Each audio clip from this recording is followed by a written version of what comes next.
உங்களை பற்றி வேதங்கள் கூறுவது கடலளவு தெரியாது. நான் அறிந்தது மணலை விட சிறியது. ஆனாலும் நீங்களா என் வீட்டிற்கு வருவது இந்த தாதியின் மகன் வீட்டிற்கு வேலைக்காரி பரிசாலையின் மகன் வீட்டிற்கு வந்தீர்களே சுவாமி.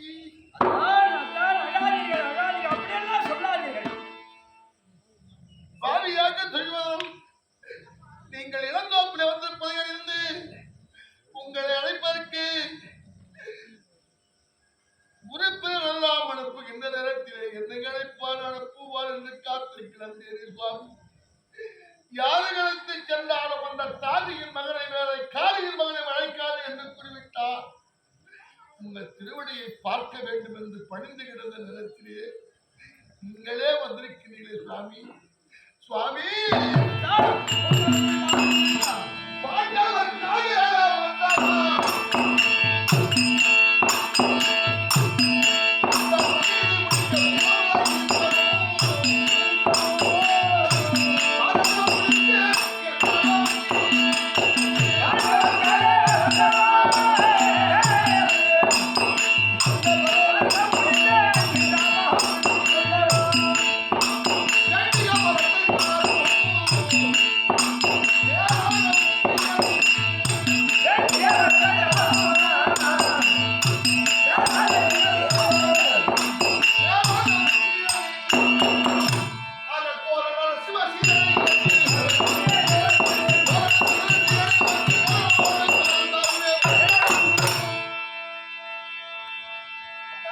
அதர்மத்தை அழிப்பதற்காக 10 அவதாரம் எடுப்பதாக சொல்லிருக்கின்றீர்கள். இது 9வது அவதாரம் என்றும் கூறியிருக்கின்றார்கள் புராணங்கள். நான் அறிந்தால் உங்கள் பெருமையை தெரிந்து கொள்ளும் அளவுக்கு நான் பெரியவன் அல்ல. ஆனாலும் எனக்கு ஒரு சந்தேகம். அப்பா உண்மைதான்டா, பகவான் தான்டா.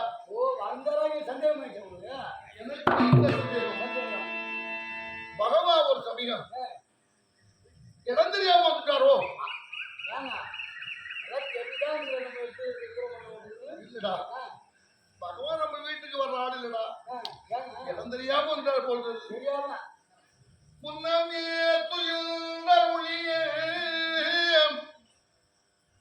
புதுமையோ தபையோ பன்னகாதி பாயலோ பச்சை காலிலையோ சொன்ன நாள் வகை சுருதியோ நீ கருதிய இதற்கு என்ன மாதவம் செய்தது?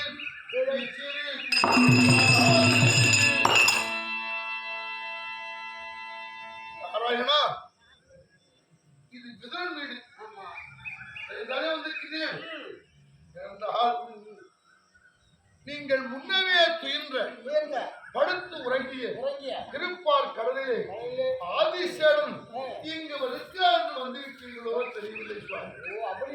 இடமுடி வாங்கும் காலையிலே பச்சை காலை மீது பள்ளி கொண்டிருப்பீர்களே, ஒரு சமயம் அந்த ஆலையிலே ஆற்றிலை வந்திருக்கிறீர்களோ தெரியவில்லை.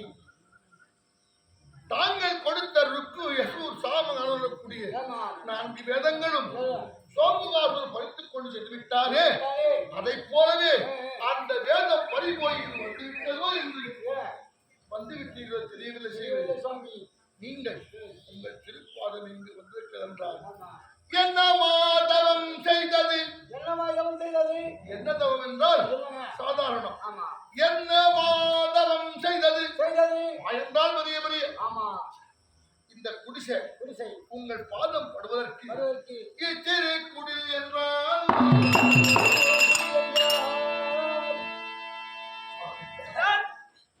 உங்கள் திருப்பாதம் பட இந்த குடிசை என்ன புண்ணியம் செய்ததோ அதை விட உங்கள் திருவடியை காண இந்த ஜென்மம் என்ன புண்ணியம் செய்ததோ அப்படிப்பட்ட இந்த மகாபாரதத்திலே நாராயணா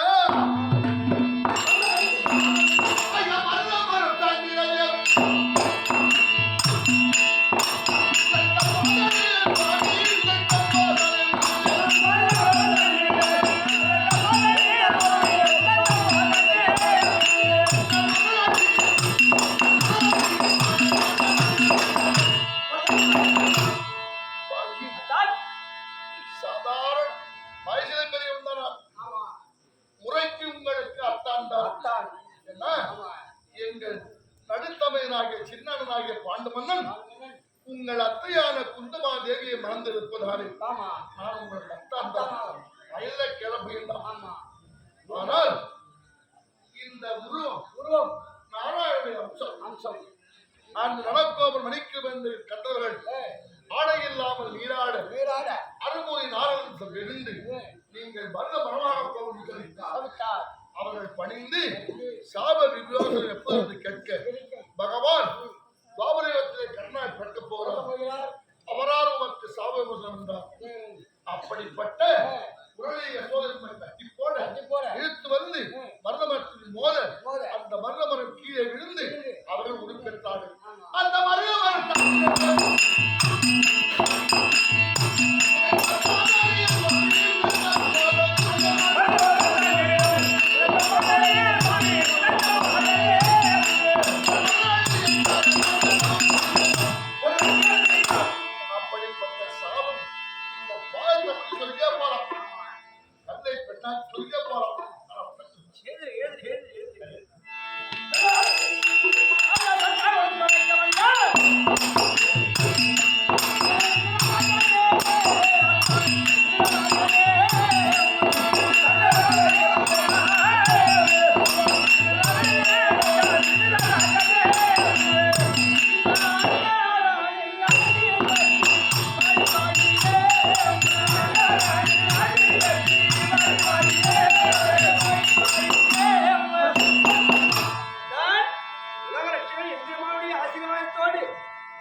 தங்கள் திருவாயாலே என்னை வாழி என்று சொன்ன பிறகு இனி காலம் வந்தால் கூட கல தூரம் போய் விடுவார்.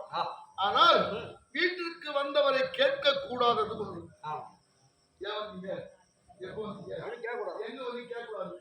ஆனாலும் சுவாமி நீங்கள்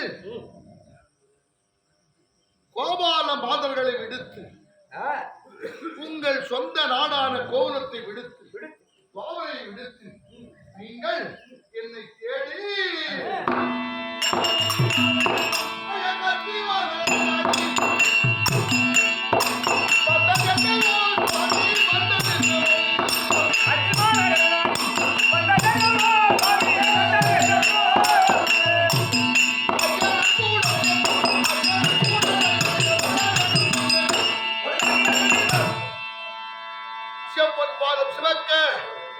இந்த தாதியின் மகனாகிய வேலைக்காரின் மகனாகிய இதனை தேடி என் வீடு வரையிலே லட்சிதா அவர் வந்துருக்கீங்களே எதுக்கு சாமி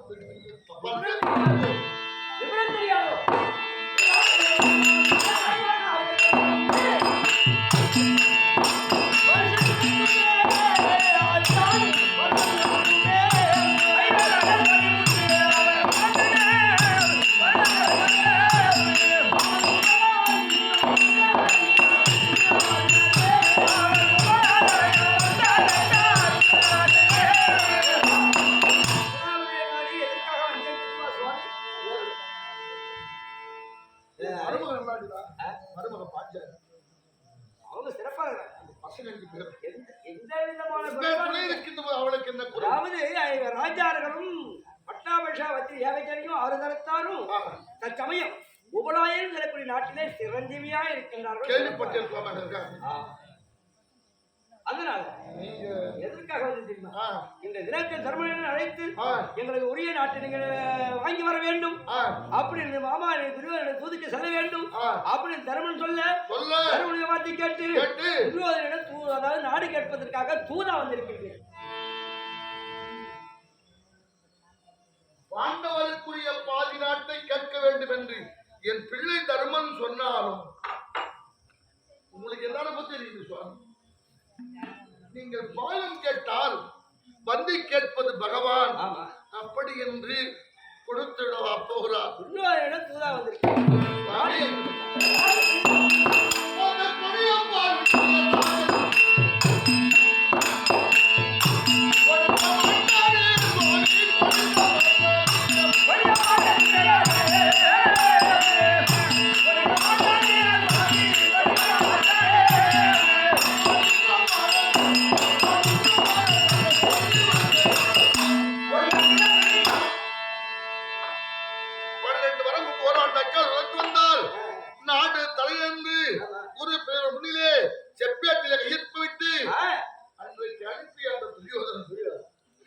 அந்த 13 கழித்து வந்திருக்கின்றோம்.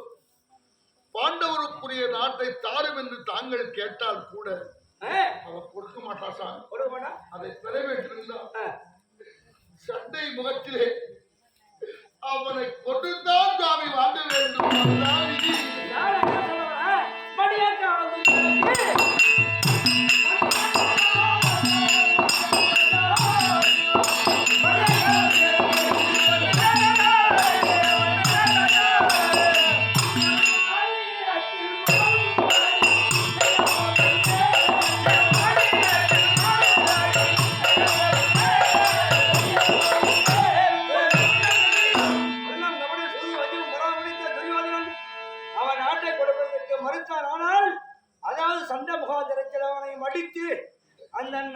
இந்த நாட்டை ஐவர் ராஜாருக்கு மகுடாபிஷேகம் தரித்து நாட்டை ஐவர் ராஜார் ஆளும்படி செய்ய போறேன். இதான் என்னுடைய எண்ணம்.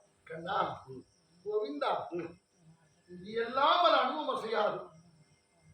ஆட்டிவித்தார் ஆடுகின்ற சுந்தர நாரிகள் எல்லாம் நீ அப்படிதான் நினைச்சிருந்தா துரியோதனன் ஆடுவதுதான் விதி என்றார். அந்த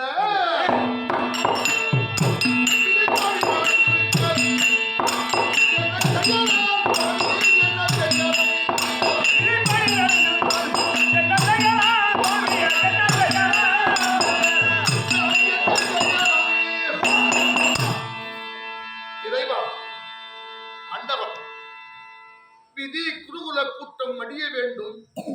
அப்படி என்று குருகுலம் அழிய வேண்டும் என்று விதி இருக்குமே. ஆனால் அதை யாராலும் தடுக்க முடியாது. உலகத்தை காக்கக்கூடிய ஈசன் ஓடெடுத்த விதி என்றார். கதிர்குல ராமன் காட்டுக்கு போறது விதி என்றார். இவன் மடிவதும் விதி என்றார். அதன்படியே நடக்கட்டும். விதியை வெல்வது வேண்டாலும் முடியாது. ஆனால் எனக்கு ஒரு ஆசை சுவாமி. என்ன சுவாமி?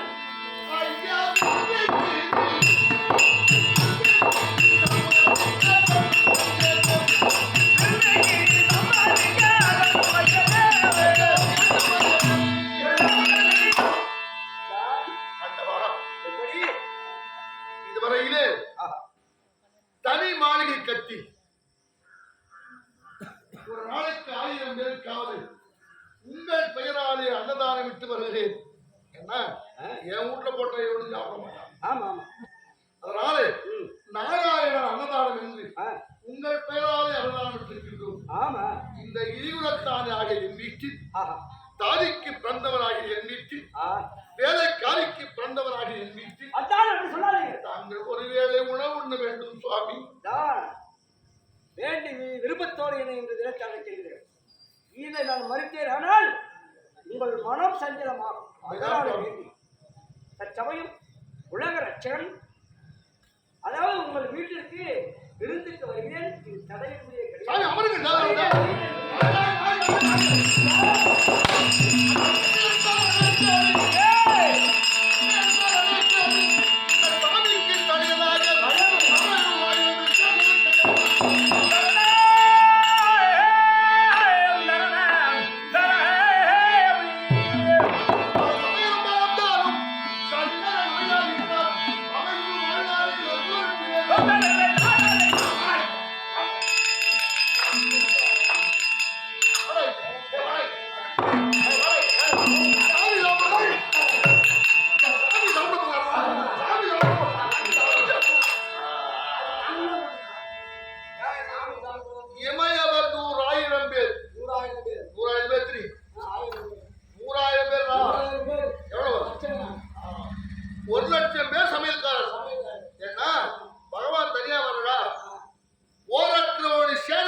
ஆமா. அது யார் வீடு? இது யார் வீடு? பொல்லாத கஷ்டப்பட்டு கேட்டீங்க. என்ன கஷ்டப்பட்டேன்? ஐயா உண்மையா செஞ்சீங்க. ஒரு உத்தியோகம் இல்லையா? ஒரு உத்தியோகம் சாராயம் காசுறவா? சாராயம் காசுறவா? சாராயம் இரவும் பகலும் சாராயத்தை காய்ச்சி காய்ச்சி அதை 1:3 இடைவெட்டி ஒரு கிளாஸ் 10 ரூபா எடுத்து 50 ரூபா இருக்கு. அது யார் வீடு? அது யார் வீடு? உங்கள் வீடா? யார் வீடு? உங்கள் வீடா? யார் வீடு? கஷ்டப்பட்டு கட்டிய வீடா? கஷ்டப்பட்டு கட்டுறது. வாங்க வாங்க வாங்க. எதிர வளர்க்குறா? அதான் யாரு நீங்க? யாரும் தெரியலையா? நாமெல்லாம் போட்டுக்கிறீங்க. நாங்களும் நாம போட்டுருந்தா போவோம். அதோ அந்த வீடு. அதுவா? அது யார் வீடு? யார் வீடு? ஒரு வீடு அவர் வீடு இல்லை. நான் கஷ்டப்பட்டு கடல்ல மீன் பிடிச்சி அது தேடி கட்டி வச்சுக்கிறேங்க. உங்க வீடு? நான் வீடு. சந்தோஷம். மேடம் ஐயா இதோ தெரிந்த வீடு. அது யார் வீடு? நான் சொந்த வீடு. எப்படி கட்டினா? ஆத்திரமாலா கண்டுபிடிச்சி கூத்தாடி உட்காடி கட்டினது. உங்க வீடு அது? சரி சந்தோஷம். பாருங்க